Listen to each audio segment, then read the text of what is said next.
Moses stood in the glittering hall of Pharaoh's palace, surrounded by silent, arrogant Egyptian nobles. They looked at the man who had once been an abandoned Hebrew slave with a mixture of contempt and disbelief.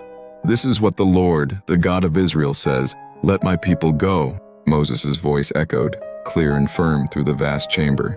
Pharaoh sat on his throne, a sneer on his face. "Who is the Lord, that I should obey his voice? I do not know the Lord, and I will not let Israel go." This confrontation was not merely a clash of two men's wills.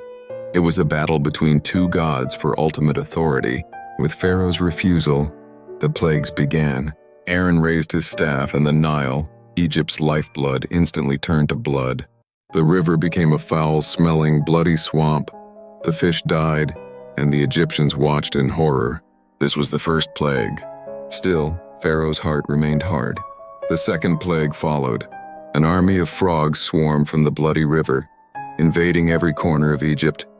From the palace to the royal bedchambers, the entire land was drowned in a chorus of croaking, a torment impossible to bear.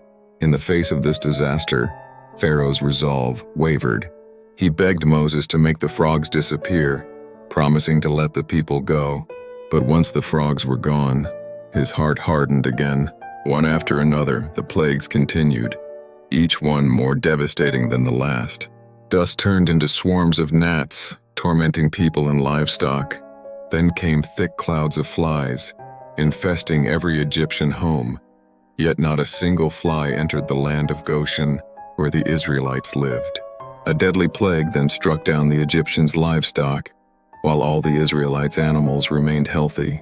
When the sixth plague, boils, afflicted the people, the Egyptian magicians, who had once scoffed at Moses, could not even stand before Pharaoh because of their painful sores. They trembled and finally admitted, "This is the finger of God." But Pharaoh refused to yield.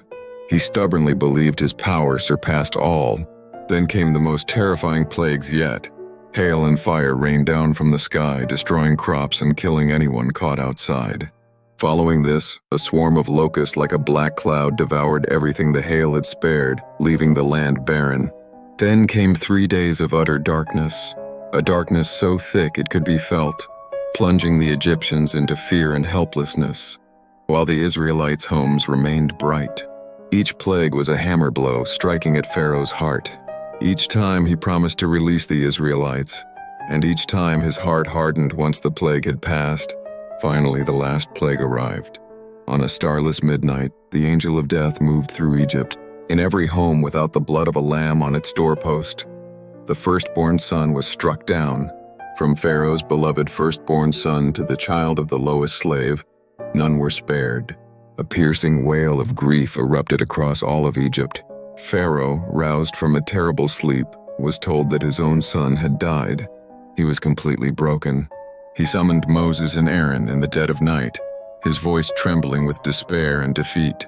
"Get up, go you and the Israelites. Leave my people. Take your flocks and herds as you have said, and go, and bless me also."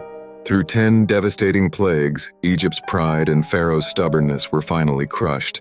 The Israelites walked into the dawn's light, leaving behind the land that had held them captive for centuries, finally stepping into the freedom God had promised them.